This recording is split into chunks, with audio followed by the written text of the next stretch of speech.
Situation sécuritaire à Bukavu, 6 rebelles tués et 36 autres capturés. Et c'est le bilan ce matin après un mouvement de panique dans la ville. Le gouverneur de Bukavu confirme que la situation est sous contrôle des FARDC. Le point dans ce journal. COP26, une dizaine de pays et le fonds Bezos pour la Terre ont manifesté leur engagement à l'égard du bassin du Congo en annonçant une contribution collective d'au moins 1,5 milliard de dollars américains de financement entre 2021 et 2025. Au Front commun pour le Congo, la conférence de présidents a exclu Constant Moutamba, Agema Tembo et consorts, signataires d'une déclaration portant dissolution de la cellule de crise de cette famille politique. Dans un communiqué officiel, le FCC se réserve le droit de saisir la justice pour faux et usage de faux. Art noble, les amoureux de cette discipline seront servis par le combat au titre de champion WBC. Ilunga Makabu mettra sa ceinture en jeu à Kinshasa face au Sud-Africain Tabiso. Bienvenue dans ce journal sur Télé 50. La situation reste tendue à Bukavu, la capitale provinciale du Sud Kivu a essuyé des tirs à l'arme lourde et légère. Un groupe rebelle non encore identifié a fait une irruption depuis 1h du matin et a attaqué plusieurs positions des FARDC et celles des policiers. Le gouverneur Théongo Bidjekassi annonce que l'armée a tué 6 rebelles et capturé 36. Il affirme que la situation est sous contrôle de l'armée congolaise. Face à cette attaque, nos forces de défense et de sécurité, la police nationale congolaise et les FARDC ont procédé à l'anéantissement de ces forces négatives.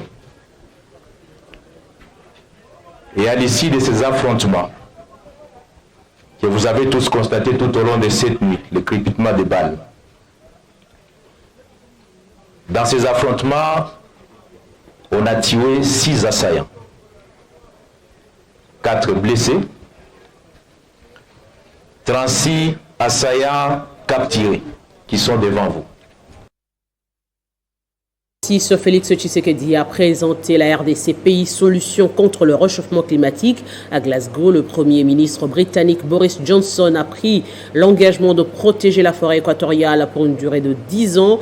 Cet accord multi-bailleur débloquera dans un premier temps des investissements sur le terrain à hauteur de 500 millions de dollars américains pour les 5 premières années. On revient ici sur le discours du président de la République. Pour l'Afrique, qui vise à renforcer les mesures en faveur de la viabilité de l'environnement et de la prospérité en Afrique. Fidèle à cette ambition, la République démocratique du Congo a pris les résolutions suivantes. Accroître notre contribution déterminée au niveau national en l'apportant à 21% de réduction d'émissions de gaz à effet de serre à l'horizon 2030. Lancer un programme visant à planter 1 milliard d'arbres à l'horizon 2023. Élargir notre mix énergétique en combinant l'hydroélectricité, le solaire, la biomasse, etc. Le plan national stratégique de développement ainsi que les politiques publiques sectorielles qui en découlent se fondent sur cette vision. Par ailleurs, la protection des droits des communautés locales et des peuples autochtones est capitale. Nous nous engageons à en tenir compte dans notre stratégie d'industrialisation, d'investissements agricoles et dans la gouvernance forestière. La réorientation envisagée des productions agro-industrielles vers des zones savanicoles, c'est-à-dire hors des zones forestières et des tourbières, cristallise la volonté claire de mon pays à conserver les forêts des communautés locales et à garantir les droits des peuples autochtones. J'encourage les investissements structurants ainsi que les partenariats constructifs en direction des pays du bassin du Congo, dont la République démocratique du Congo représente les 60%. Pour clore mon propos, je voudrais souligner qu'outre l'urgente question de mobilisation des ressources adéquates, il faut joindre à cela plus de synergie d'action et de mutualisation de nos efforts à tous les niveaux. Débat au sein de la famille FCC autour des sujets d'actualité, notamment sur la désignation des animateurs de la CENI et l'élection des gouverneurs des provinces. La cellule de crise a exclu Agema Tembo et Constant Moutamba, membres de la conférence de présidents du FCC, après leur communiqué demandant à la cellule de crise pilotée par Raymond Tshibanda de démissionner. Dans un communiqué publié le lundi 1er novembre 2021, un groupe de caciques du Front commun pour le Congo, composé d'Agema Tembo et Constant Moutamba, ont décidé de retirer leur confiance et dissoudre la cellule de crise présidée par Raymond Tshibanda depuis 11 mois. Parmi les raisons évoquées, ces derniers estiment que la cellule de crise continue de se servir irrégulièrement du nom de FCC pour des fins personnelles et qu'elle négocierait en coulisses avec l'Union sacrée pour placer les leurs à la Commission électorale nationale indépendante. La réaction de la cellule de crise ne s'est fait pas attendre. Quelques heures après, la cellule de crise a décidé d'exclure les membres signataires de ce communiqué. Pour le comité de crise, les signataires de la déclaration ne font plus partie du Front commun pour le Congo et ne prennent plus part aux réunions. Le comité de crise qualifie ces signataires de plaisantins de mauvais goût qui, depuis un certain temps, prétendent engager la conférence des présidents du Front commun pour le Congo.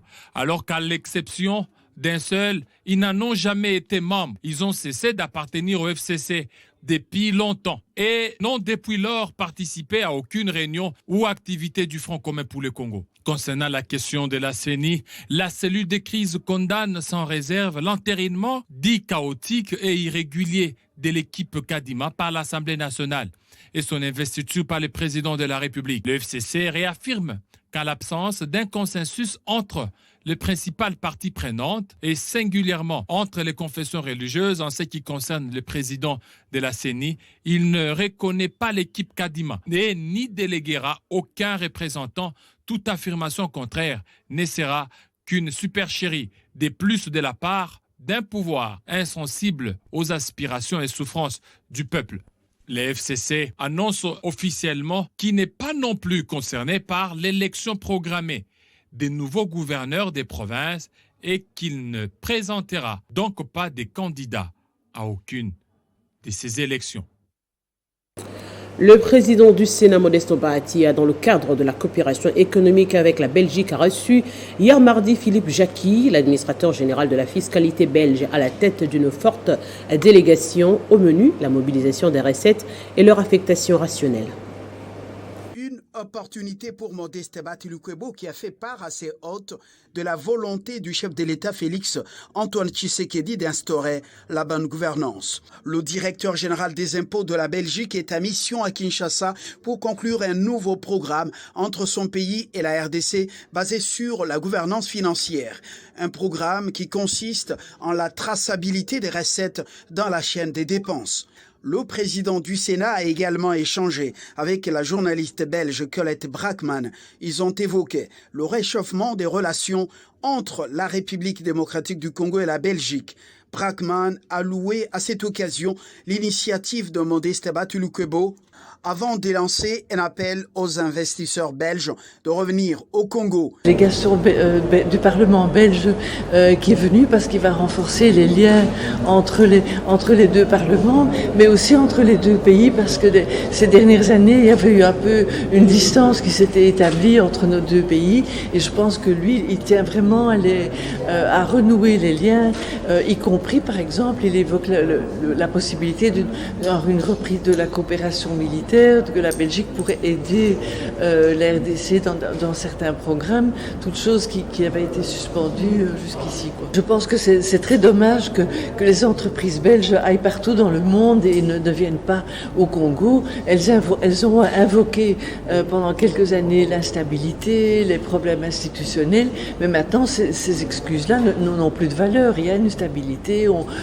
l'honorable M. Bahati m'a reconfirmé que les élections auraient eu lieu à la date prévue, dont le cadre politique présente une certaine stabilité. Et donc maintenant, les entreprises belges auraient vraiment intérêt pour elles-mêmes et pour leurs actionnaires à revenir au Congo. Cet appel, Colette Brackman devra également le lancer à son retour en Belgique, surtout aux investisseurs de son pays. La foire qui s'ouvre ce vendredi à Kinshasa sera un cadre d'échange pour parler des opportunités d'investissement au Congo-Kinshasa.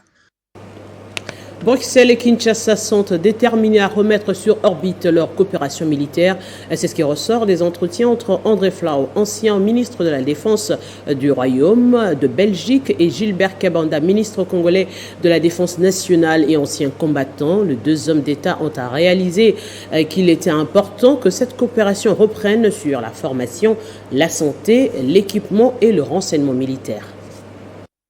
En compagnie de la vice-ministre Séraphine Kiloubou, le ministre Gilbert Kabanda Kourenga s'est entretenu avec la délégation parlementaire belge, conduite par le ministre d'État André Flau, député fédéral et vice-président de la Chambre des représentants du Royaume de Belgique.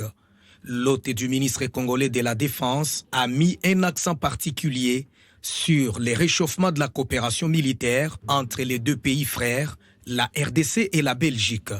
Bruxelles et Kinshasa sont déterminés à remettre sur orbite leur coopération militaire. C'est ce qui ressort de la réaction d'André Flau, ancien ministre de la Défense du Royaume de Belgique, qui en a fait part à Gilbert Kabanda, ministre congolais de la Défense nationale et des anciens combattants. L'ancien ministre de la Défense belge et député fédéral a au cours de ces échanges réaffirmé leur volonté de continuer à travailler ensemble en vue de redynamiser les relations qui existaient dans les domaines militaires entre les deux pays. Gilbert Kabanda a pour sa part salué cette volonté commune qui facilitera la relance de la coopération militaire et surtout dans les domaines de la formation, de la santé, l'équipement et du renseignement militaire.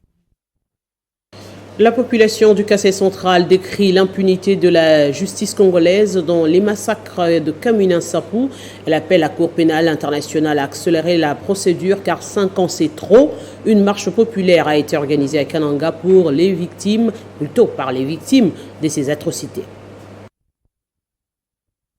C'est une foule composée des victimes survivants des atrocités du phénomène Kamina Nsapou qui ont coûté la vie à des innombrables personnes dans l'espace Grand Kasaï et surtout dans la province du Kasaï central. Ils ont manifesté pour exprimer leur mécontentement à l'endroit des autorités congolaises et leur demande que les auteurs de ces massacres, dont la plupart vivent librement sans être inquiétés par la police, soient poursuivis par la justice congolaise. 20 000 victimes, dont 12 000 cas de survivants des violences sexuelles, 8 000 cas de crimes contre l'humanité. Relativement aux faiblesses qu'accuse l'appareil judiciaire congolais, l'association des victimes du Grand Kasaï était obligée de camper le mur pour saisir la Cour pénale internationale. Venus de tout le coin de la province du Kasaï central et les provinces environnantes, la capitale a été prise d'assaut par ces victimes pour manifester leur mécontentement sous les 5 ans d'une procédure selon eux injuste et qualifiée de double vitesse, car les commanditaires et exécutants de ces crimes sont la plupart libres et souvent des intouchables. Le mémo a été déposé aux représentants du peuple du Kasaï central et une autre marche est prévue dans les prochains jours pour que justice soit faite. Circulation routière à Kinshasa, certaines autorités administratives, militaires, policières et même certains magistrats sont à la base des embouteillages car ne respectant pas le code de la route, ce qui fait que les chauffeurs de transport en commun emboîtent le pas aux actes inciviques sur la voie publique. On parlait des véhicules sans plaques, les plaques voilées et les gens qui utilisent les gyrophares et les sirènes sans titre ni qualité. Alors, la plupart sont des autorités.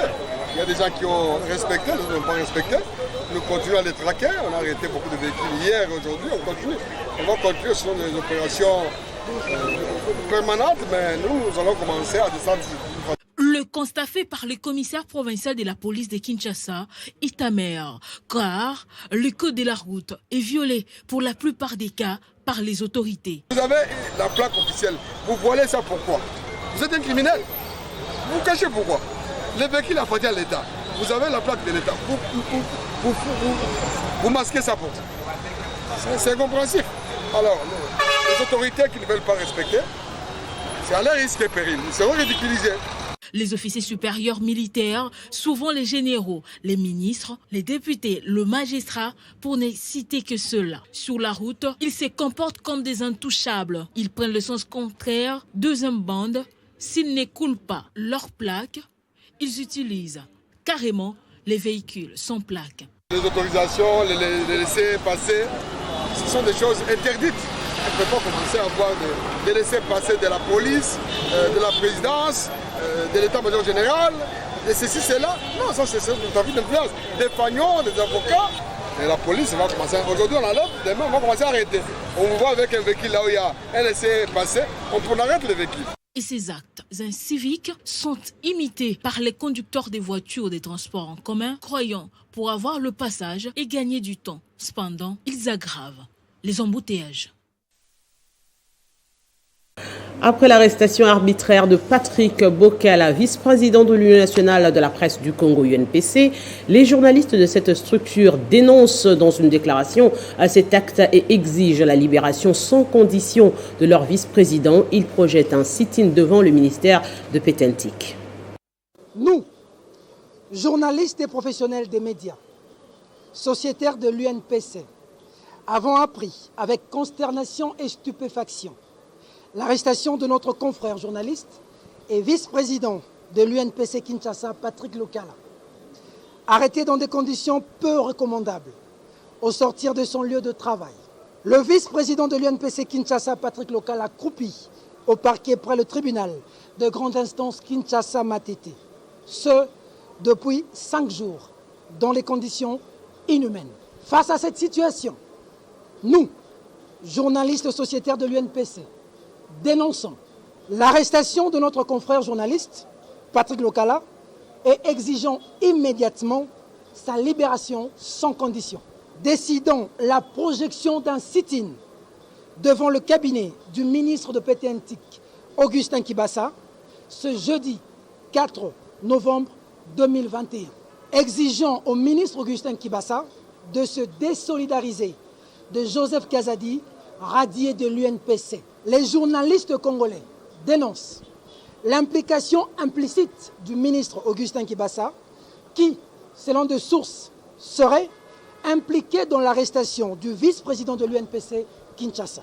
Les journalistes et professionnels des médias prennent à témoin la communauté tant nationale qu'internationale qu'à ce jour, le régime actuel a dressé une liste des journalistes en voie d'arrestation pour leur opinion, une façon de museler la presse et d'assassiner la démocratie. Nous demandons à l'UNPC de décréter un embargo dont, si le ministre Augustin Kibasa ne se désolidarisait pas du journaliste radié de la corporation. Et puisqu'on parle de la presse, une main d'or s'en est allée. Le journaliste congolais Chitenge Lubabo, ancienne voix de la Radio France Internationale, est décédé à 66 ans hier mardi 2 novembre après plusieurs années de loyaux services auprès de la presse. Il a fait ses débuts sur la Télé Zaïre à l'époque Télé Centrale sous la présidence de Mobutu. Polyvalent, historien et conteur, il a animé et produit une émission de littérature, puis s'est expatrié en France comme officie sur les ondes de RFI. Il est compté comme ancien collaborateur de la presse congolaise et internationale. Il laisse derrière lui un grand palmarès. En Éthiopie, une guerre civile qui dure depuis 1 an a pris un nouveau tournant. Les rebelles de la province du Tigré sont entrés dans 2 villes importantes au nord du pays et semblent avoir pris le dessus militaire sur l'armée nationale. Cette nouvelle situation fragilise la position du gouvernement éthiopien qui a déclaré l'état d'urgence dans tout le pays. Les communications sont coupées dans une grande partie du nord de l'Éthiopie et l'accès des journalistes est restreint depuis ce week-end à cause des rebelles TPFL qui ont revendiqué ces derniers jours la prise des Dési et des Kombolosha, deux villes situées à un carrefour routier stratégique à 400 km au nord d'Addis Abeba, sans exclure de marcher sur la capitale. Leur prise marquerait une nouvelle étape majeure dans les conflits qui durent depuis un an. Les gouvernements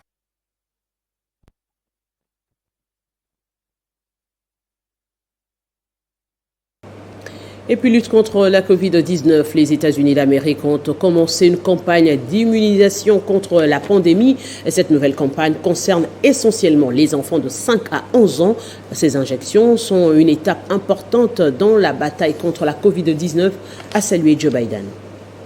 Aux États-Unis, l'ouverture de la vaccination pour les enfants âgés de 5 à 11 ans est un tournant contre la bataille du Covid-19. C'est en ces termes que le président américain Joe Biden a accueilli quelques 28 millions d'enfants désormais éligibles pour recevoir les vaccins Pfizer-BioNTech. Ainsi, pour permettre aux parents de mettre fin à leurs inquiétudes pour leurs enfants et réduire la proportion avec laquelle les enfants se transmettent les virus. Dans la soirée de mardi dernier, à l'hôpital d'Hartford, dans le Connecticut, un petit groupe de 6 enfants a reçu une première dose. Les gouvernements avaient largement anticipé la décision en se procurant assez de doses pour vacciner tous les enfants de cette tranche d'âge et en commençant à envoyer des millions aux 4 coins du pays. Selon les essais cliniques menés par Pfizer sur les millions d'enfants, les vaccins démontrent une efficacité de 90,7% pour prévenir les formes symptomatiques de la maladie chez cette tranche d'âge. Ces vaccins sera administré en 2 injections à 3 semaines d'écart. Les doses ont été adaptées à 10 microgrammes par piqûre contre 30 microgrammes par les groupes plus âgés. Les doses seront disponibles dans des pharmacies, des hôpitaux pédiatriques, mais aussi dans des cabinets de pédiatres, de médecins de famille et certaines écoles. Depuis l'autorisation de la FDA, il n'y a pas eu un moment où les équipes n'ont pas récupéré, emballé et envoyé des vaccins, a déclaré lundi Jeff Zients, le coordonnateur de la lutte contre la pandémie à la Maison-Blanche. Ils ont travaillé 24 heures sur 24 et continueront à le faire. La campagne de vaccination des jeunes enfants atteindra sa pleine capacité la semaine du 8 novembre, avait-il précisé. Revenons au pays pour parler de l'art noble. Ilunga Makabu va défendre sa ceinture de champion du monde de la WBC catégorie lourd léger. Le 10 combat est prévu dans la capitale Kinshasa au mois de décembre prochain contre le Sud-Africain Thabiso Mchunu. Il a été reçu par le ministre de Sport et Loisirs Serge Kondé pour parler des préparatifs liés à ce combat. Le 19 décembre, c'est la date retenue pour ce combat de boxe. Le Congolais, champion du monde dans la catégorie de lourd léger de la WBC Junior Ilunga Makabu, va défendre pour la 3e fois sa ceinture contre cette fois le Sud-Africain Thabiso Mchunu. Ceci fait l'objet de l'audience sollicitée auprès du ministre de Sport et Loisirs par Ferdinand Ilunga, président de la Fédération congolaise de boxe, accompagné par l'athlète. En perspective de ce combat, le pugiliste congolais doit en principe déjà se rendre dans son camp d'entraînement pour parfaire sa préparation. Le ministre vient de nous confirmer que le combat va se passer ici sur instruction du président de la République, Antoine Félix Tshisekedi, et que nous puissions libérer Junior, le champion du monde, le plus tôt possible, qu'il puisse se retrouver au camp d'entraînement. Parce que vous savez, le camp d'entraînement, comme le combat c'est au mois de décembre, il doit se retrouver au camp d'entraînement pour 1 mois, afin qu'il soit en forme pour venir défendre la République démocratique du Congo. Contrairement à ce qui était prévu par la WBC, Ilunga Makabu ne mettra plus sa ceinture en jeu face à son adversaire précédent, le Russe Papin, déclassé à la dernière minute au profit du Sud-Africain Thabiso. C'était Papin le Russe, comme vous le savez, lors de notre dernier combat en Russie. C'est-à-dire qu'il a été déclassé, il a fait à peu près 6 mois, 8 mois à l'hôpital. Donc, il a essayé un peu de reprendre, mais ça ne tient pas toujours, Vous savez, Junior que vous voyez ici, il faut bien manger pour supporter ses coups. Le boxeur congolais Junior Ilunga Makabu compte au total 30 combats, dont 28 victoires, 25 par KO et 2 défaites seulement. Et l'RDC vient d'être sanctionné par la FIFA pour non-respect de l'ordre et de la sécurité lors du match Léopard, entre les Léopards et les Taifa Stars de la Tanzanie le 2 septembre dernier à Lubumbashi. La RDC est sommée de payer une amende de 5 000 francs suisses, soit 5 482,46 $ américains. En effet, les supporters avaient envahi l'aire de jeu en fin de match. Et puis les membres du comité du FC Renaissance du Congo se sont réunis à huis clos dans la soirée d'hier mardi. À l'issue de celle-ci, des mesures importantes ont été prises et seront bientôt dévoilées au public.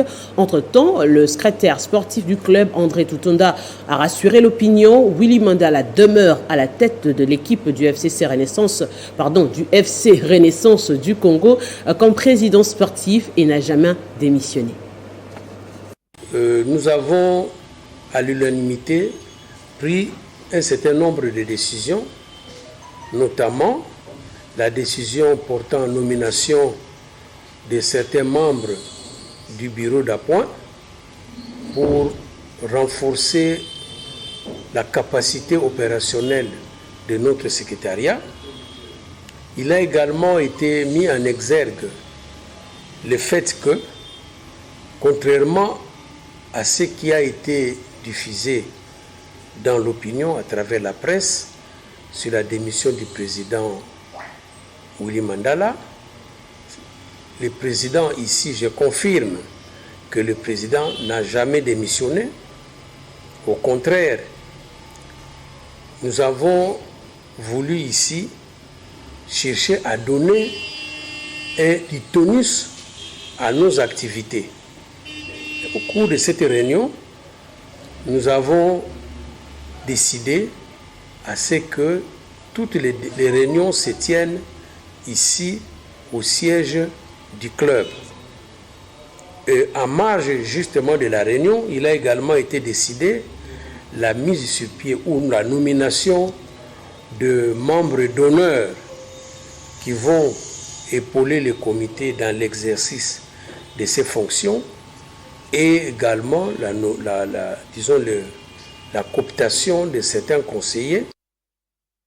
Prenons le rappel des principaux titres. Situation sécuritaire à Bukavu, 6 rebelles tués, 36 autres capturés, c'est le bilan ce matin. Après un mouvement de panique dans la ville, le gouverneur de Bukavu confirme que la situation est sous contrôle des FARDC. Le point, vous l'avez suivi dans ce journal. COP26, une dizaine de pays et le fonds Bezos pour la Terre ont manifesté leur engagement à l'égard du bassin du Congo en annonçant une contribution collective d'au moins 1,5 milliard de dollars américains de financement entre 2021 et 2025. Au Front commun pour le Congo, la conférence des présidents a exclu Constant Moutamba, Agema Tembo et consorts signataires d'une déclaration portant dissolution de la cellule de crise de cette famille politique. Dans un communiqué officiel, le FCC se réserve le droit de saisir la justice pour faux et usage de faux. Et puis en sport, art noble, les amoureux de cette discipline seront servis par le combat au titre de champion WBC. Ilunga Makabu mettra sa ceinture en jeu à Kinshasa face au Sud-Africain Tabiso au mois de décembre. La suite du journal, c'est la revue de presse.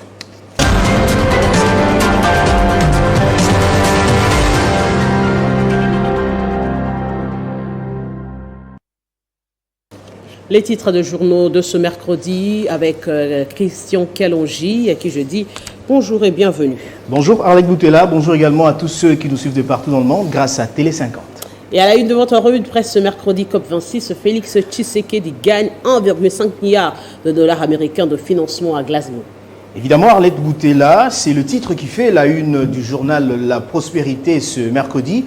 Selon ce quotidien, la participation du chef de l'État Félix-Antoine Tshisekedi Tshilombo à la COP26 apporte déjà des retombées en faveur de la République démocratique du Congo. La plus séduisante, c'est le financement entre 2021 et 2025 d'au moins 1,5 milliard de dollars américains venus d'une dizaine de pays, dont les États-Unis d'Amérique et le Royaume-Uni, en collaboration avec le fonds Bezos pour la terre. Cette somme arrachée par le chef de l'État congolais en marge de sa participation à un panel de haut niveau sur place à Glasgow vient appuyer les efforts des pays du bassin du Congo dans la préservation des forêts, des tourbières et de toutes les réserves de carbone dans la sous-région.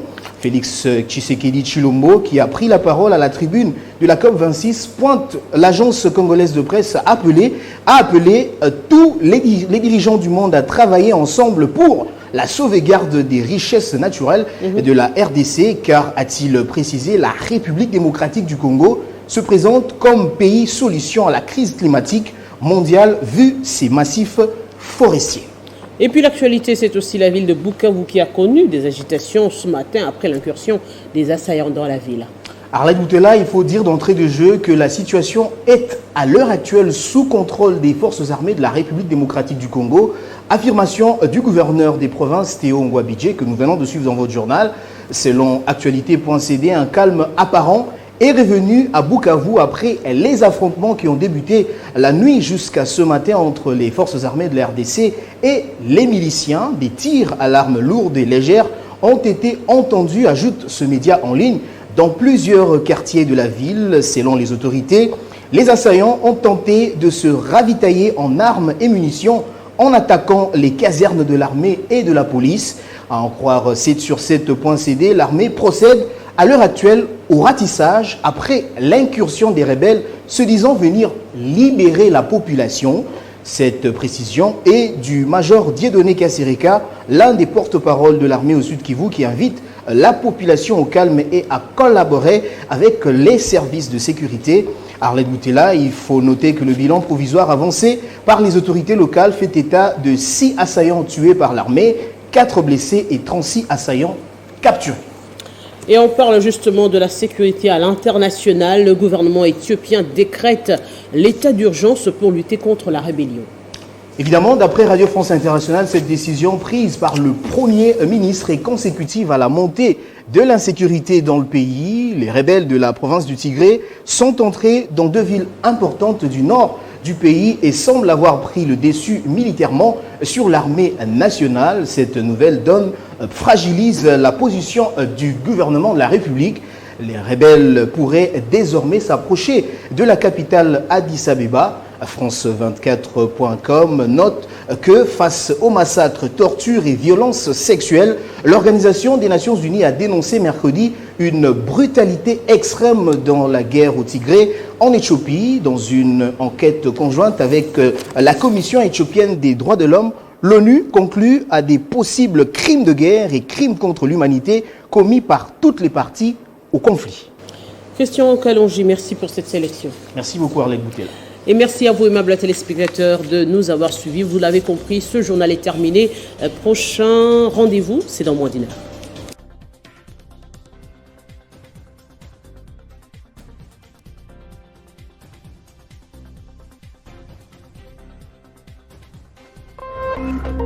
Téléchargez les infos Télé 50 sur www.tele50.cd.